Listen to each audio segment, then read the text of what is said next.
Hello, welcome to Godfather Minute. The way you do it sounds like it's Tom Hagen doing the announcement. Yeah, it sounds like Tom Hagen announcing a boxing match. I'm Alex Robinson. And I'm Andy Robinson. And together we are the Godfather Minute Brothers, here to talk about minute 14 of The Godfather Part II. That's right, Alex. Repeat after me. E minuto. Numero. You want to take a guess? Now, up until now, it's been like 3 plus 10. And I keep thinking assuming it's going to be 10 plus 3. I'll give you a hint. Yes. You're not going to get it. In that case, just go for it. Minuto numero 14. That's a great guess. 14. Whoa, boy. Yeah, I never would have gotten that. 14. 14. You got it. Interesting. Yeah. The teens are always weird. Yeah. Think of it like puberty. Oh, really? Yeah, you get past the teens and you're in pretty good shape. So it starts to make more sense. That might explain the changes my body's going through. Yeah.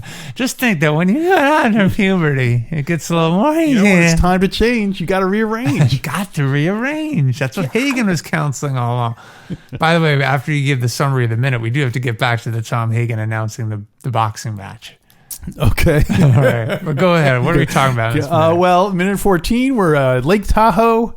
Mama Corleone chastises Connie for being a week late to the party. Merle introduces himself, and the band leader introduces Senator and Mrs. Pat Geary. So, Tom Hagen announcing a boxing match. Yeah, that's just great. And in the next, maybe not the next round, but in 4 rounds from now. I want a clean fight. It's just business, not personal. He looks like a boxer. He does look like an old school kind of guy with that big forehead. 90 years old. Yeah. That's crazy. Yeah. They knocked out Sonny on the causeway. That's when he's crying when Pop comes down. It was... Oh no! And when Kay comes to him with the letter, he's like, "No, Kay, I can't accept that. That would be a technical knockout in the court of law." He's like, maybe not now, but maybe 1, 2, 3, 4, 10 years from now.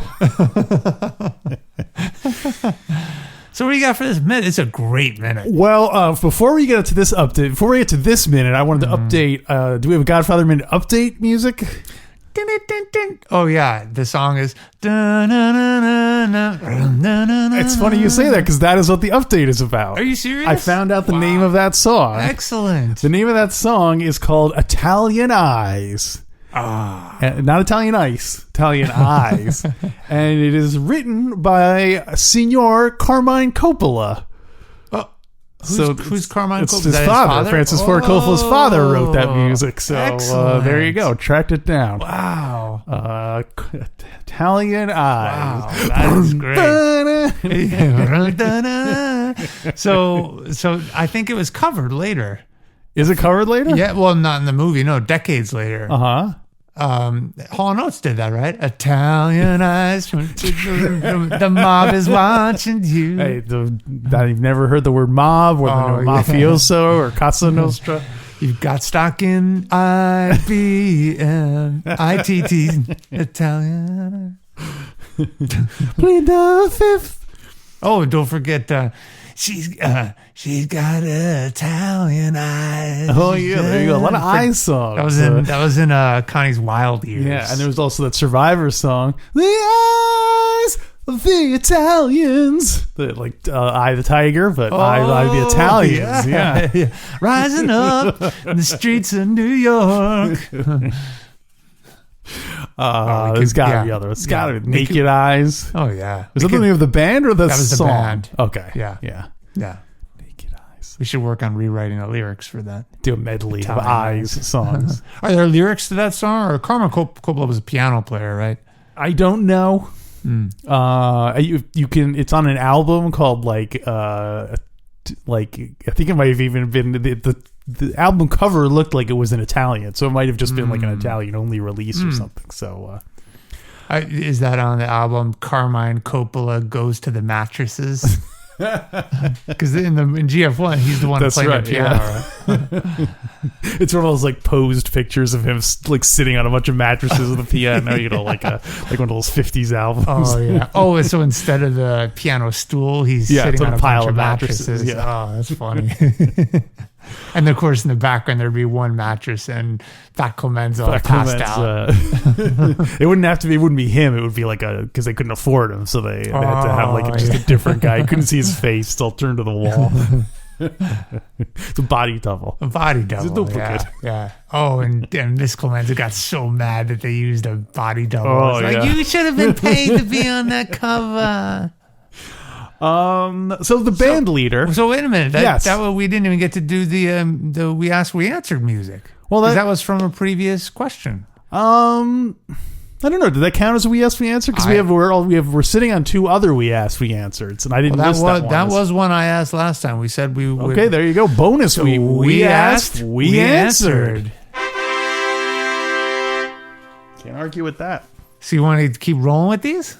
Or do you want to get into the minute? What do you want to do? Let's do the minute. Let's not do so many We Asked, We Answers. We got to space them out. Okay. We'll space them out, and we'll answer them in a later... While we got the muscle. Small potatoes. So the band leader who introduces... Oh, no, this is before we get to... he just introduces Senator Geary. Yeah. The beginning of the minute is the whole Connie... Merle, Mama That's right. thing. Yeah, you want to? Let's start with that. Let's go sequential, brah. Mm-hmm. Yeah, always release order. What a great! This might be one of the greatest interaction moments I think in all of GF2. Really? I mean, it's not mob so much, so it doesn't have that excitement to it. Yeah. But did you say it's not mob or it's not mom? Mob. Oh. No, plenty of mom. Mama. Mama. It's just wonderful. I mean, Connie, in the intro, you said mama, what did you say? Chastises. I used in my summary, mama scolds. Connie. Oh, either one are good. I think scolds is actually better. It's just great. Connie just doesn't seem to care. And I love her excuse. She says, it was chaos. Anyway, here I am, just 1 week late. That's what I love just it was chaos. And then just moving on. Anyway, here I am 1 week late. 1 week late. Yeah. Is that more acceptable back in the 50s? I feel like now you can't get away with being 20 seconds late. You get bombarded with texts and probably in the era before cell phones. Yeah. It was probably more acceptable. Mm-hmm. I'm guessing she probably sent a telegram or something saying, chaos, be there when I can. Signed, the future Mrs. Merle Johnson. She hired Johnny to show up and sing the telegram. I don't think he can do it. His voice is not as strong as it. Well, that's why the message never got. He got there. He was there singing. But he's like, God, he's being Would it change things if in GF1 Johnny was he's like, oh, this is a singing telegram someone wants delivered. I'm perfect for it. Tom, can you give me a picture and can you give me a job with a singing telegram company in Beverly Hills? The manager won't give me a shot. And then it cuts to this whole thing where he was like, I'm not going to give him that singing telegram. It'll make him a big star in the singing telegram business. Yeah, so we also learned that Mama and Merle have met before. They've met before, Because she says, oh, do you remember Merle? And, and he's also very forward, saying, hello, Mama, and he kisses her on the cheek. Oh, no, and she is disgusted. Yeah. The look on her face, she turns away so that he just gets a corner. First he was going for her mouth. You could see him with a little tongue sticking out. He was going in there full throttle. Well, Troy Donahue, he was an old school crooner. Right? And you know what? He's going to climb his way up. If you're a gigolo, you got to climb your way up the ladder. You got to. Mama clearly has more money than more. Hey, if you're gonna be assaulting party nerds, you got to go for the lips. But I love that she turned last minute and he just got like a corner of her jaw. But her excuse is just so great. It was chaos. Yeah, Here I am, just 1 week late, just going on. Oh, and here's for you. And she's like, oh, what's this? She's just disgusted by the whole thing. It looks like they're carrying a bunch of things, so I'm guessing these are for various family members. And at first I was wondering if it was like something that, like a party, like when you go to a wedding and they put something at the table for everyone to bring home, like that they put jewelry for everyone to take home. But that'd be weird if she's like, oh look here, I got this for you, Mom. No wonder she's so mad about it. This is a table setting from the other table. You go say hello to your children first. Yes, and of course we have that great line where she says, oh, I don't want to wait online to see Michael. Yeah. And, she's like, I have some things to straighten out with him. Do you think if she had gone to see her children first, would Mama have been like, all right, I'll get you in? But the fact that she wants to cut the line before seeing her children, it's almost like doubly bad. Yeah, maybe. Yeah, I think that's such a betrayal of tradition to not care for your children, and to be there for them. That it's everything. It's an infamia. That's right. Yeah, and only escuchamens do that. That's right. I mean, Mama is just so sickened. Yeah, maybe Connie was saying keep it away from the children. Maybe she was trying to protect them by, because these are wild years. That's don't forget. True. Yeah. Good point. I don't want my children getting mixed up in the rackets. So she did not go see her children first. Her children first. Yeah. Mama, you don't see this. This is the first time you see Mama with an edge and really parenting, right? Well, I mean, it is funny that those scenes seem to happen the most with Connie, because the other time I can remember is where Sonny interferes in the Connie-Carlo courtship. Oh, yeah. And Mama says to Sonny, don't interfere. Yeah, exactly. You're right. So, I wonder if she would do this. I guess I'm assuming she would behave the same way if Sonny had, well, obviously Sonny's deceased, but like if Fredo was a week late, she would also be chastising and so on. Well, I know the relationship between Italian mothers and sons is different. Are very close. They're very close. It's like the most special relationship. Disturbingly close. Still disturbingly close, right? Although I could see that's why Merle tried to kiss her on the mouth, because he's like, isn't that the? I could see Mama scolding Santino, saying, "You see your children first, then you go have sex with Lucy upstairs." Oh ma, it was chaos. It was chaos. Here I am, 3 minutes late. Hey, Lucy. So what do you make of Merle calling her Mama? I don't know. It seems very forward. Yeah. Let me ask you a question. I'll tell you the story first. Let me tell you my version of it. Tell me a story. About what my mother, with calling my mother-in-law, what name to call my mother-in-law. Okay. For the longest time, I was calling my mother by I was calling her Mrs. Seebecker, her last name. And at no point, it was like years, and at no point did she ever say, "Oh, you know what? Call me Sharon," or certainly she never said like "call me Mom" or anything like that. But eventually, I just kind of said, "This is ridiculous. I've known her for like 10 years now. I shouldn't." Yeah. And I just took it upon myself to just start calling her Sharon, but never I would usually not try to address her by a name. Your goal was just to not talk to her at all. Well, that's ultimately my goal, but I don't say, "Oh, how are you doing, Mrs. Seebecker?" or "How are you doing, Sharon?" I just say, "How are you doing?" I don't say. I try to leave the name out of it because I don't want to. She's never said anyway. So, what do you make of that? Well, I don't think her mother cares. I don't think her mom cares for me very much. I think much like Mama and Merle, she thinks of me much the same way she thinks of Merle, as even though we've been together for 25 years, she thinks of me as like this gold digging, Well, maybe then you just own it, and then you're like, you know what? I'm Call her just going to Mama? lean in and go, oh, I'm Mama, and lean in and kiss her. Oh my God, I wonder what you would do if I did that. Oh my gosh, I totally. Right? It kind of forces the issue, forces the conversation. Like she would have to say then, oh, don't call me Mama. Don't call me Mama. It's like a movie title. That sounds like Troy Donahue, one of Troy Donahue's turkeys from the 90s. Don't call me Mama. Starring Troy Donahue. As Mama.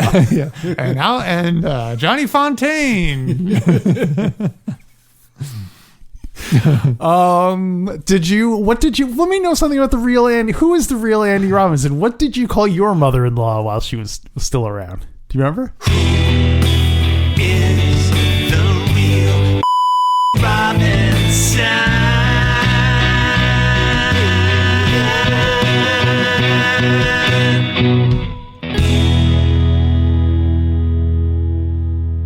Yeah, I remember. So my mother-in-law's name was oh my God. Well, I think You don't want to say it on the air? No. I'll say it. Everyone called her Mo. Yeah. And she was British. Right. And I had to think about it, but I'm assuming it's Maureen. She was half Irish and half British, but we all called her Mo. Okay. Did she ever say, call me Mo? No, everyone just called her Mo. I just adopted that. Okay. Yeah. Felt normal. It felt right. Yeah. Yeah. Okay. I guess if someone doesn't correct you, you just keep going with it, right? I guess so. Although Because in my case, people- I changed it, so. I wonder if she said to her friends, you know what, this son of a bitch is calling me Sharon now. So. I don't know. I'm just wondering what what Merle was thinking by calling it. It just seems awkward.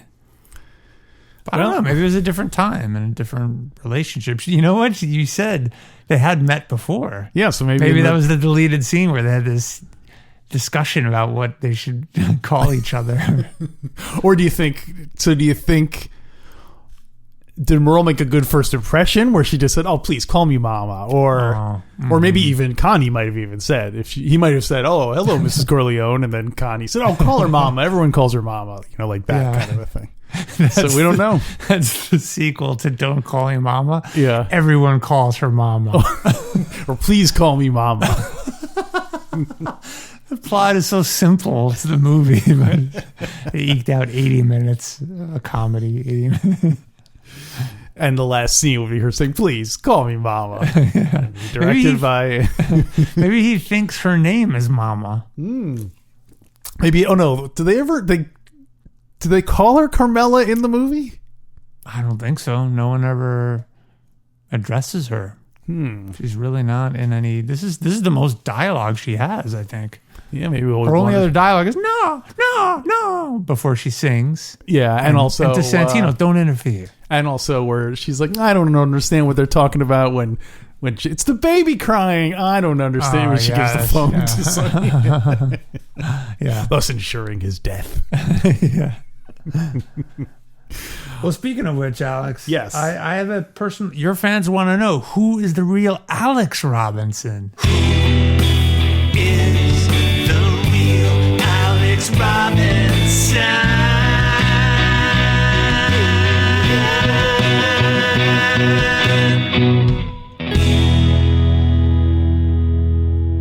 So the question is, who is the real Alex Robinson? Have you ever? Uh-oh. It's like truth or dare. I'm gonna make sure. Have you ever made love while wearing a COVID mask? No, I'm just kidding. Don't answer that. Don't answer that. I withdraw the question. I wouldn't describe it as making love. Let's put it that way. You know what? I can't even look at you now. Just forget about it. No. The question is, who are you more attracted to? The traditional innocent Connie or the wild years Connie? Well, think about it. I would say off the top of my head that the young and innocent Connie was super messy. And I don't want to be with someone who's super messy. So I'm going to say wild years, Connie. Wild years. So you prefer wild years to spoiled guinea brat? Well, that was the beginning of her wild years, kind of. Yeah. Right? That's the bridge period. Well, I don't know. I don't think she became wild until she realized Michael had her husband killed. Oh, yeah. Yeah. That's what I feel like was the yeah. kind of, up until then, she kind of had she could kind of believe he was killed by, Yeah. and she'd be sad and mourning, but she wouldn't be like, oh my gosh, that totally upset my world. But breaking all those dishes, trashing the apartment, that's pretty wild. That's rock star wild. Well, she's definitely spoiled. I'll give her that. Oh, okay. That was more being spoiled than being wild. Yeah, because I'm sure the Connie back then was spoiled, but still like would operate within the traditional moral values. Yeah, you know what I mean? And probably the way she was reacting was the way. And actually, I was going to say the options for a woman in her situation were probably very limited as to how she could express her displeasure with her husband Tom catting around. Yeah. So I think within that she was okay. But anyway, I'm still going for Wild Connie though. Going for wild Connie. Yeah. Okay. Just don't call her mama. Yeah, if she'd go for a schlub like Merle, then I'd feel Yeah. Is he a schlub? Or do we just know that she's wild right now and is going to kind of do whatever she needs to? But is he well, he was a crooner in the 50s. I know not Merle, but Troy Donahue, the actor, was. Is he considered a catch? I would say, well, it's tough. I mean, I guess I would say that he's... I guess because we're seeing it from Michael's point of view. Yeah. And... you can say it. It's the bow tie, right? Well, it certainly doesn't help matters. But I think it's the bow tie. It's the fact that they don't know how he earns his money. And maybe he's super wealthy and successful. Well... See, that's the thing. But knowing that Mama was already introduced, they already knew each other, that changes it. Because if they were meeting for the first time and him saying, I don't know how he earns his money, that's a different thing than saying, this is a guy I've met before and I still don't know how he earns his money. Because you have to assume that they would have him checked out. Yeah. I would assume anyone who is courting Connie gets at least... You get checked out. Yeah, they'll check if he has a criminal record or whatever, any connections, because you never know. He could be another Carlo. You don't want to be letting another rat in the house. Yeah. So I feel like Michael's ambivalence to... Like, if he was a multimillionaire guy, then Michael, I'm sure, would not be as, like... judgmental about it. And then they wouldn't be asking for money later, so we already know. Yeah, so yeah. I feel like Yeah, okay. Yeah, I buy it. That's my instinct that he's a schlub, a mooch. Well, I guess not a schlub so much as just like a gigolo, like someone who's exploiting Connie for her wealth. Is that what a gigolo is? Well, gigolo is a gentleman who gets paid to have sex with a woman.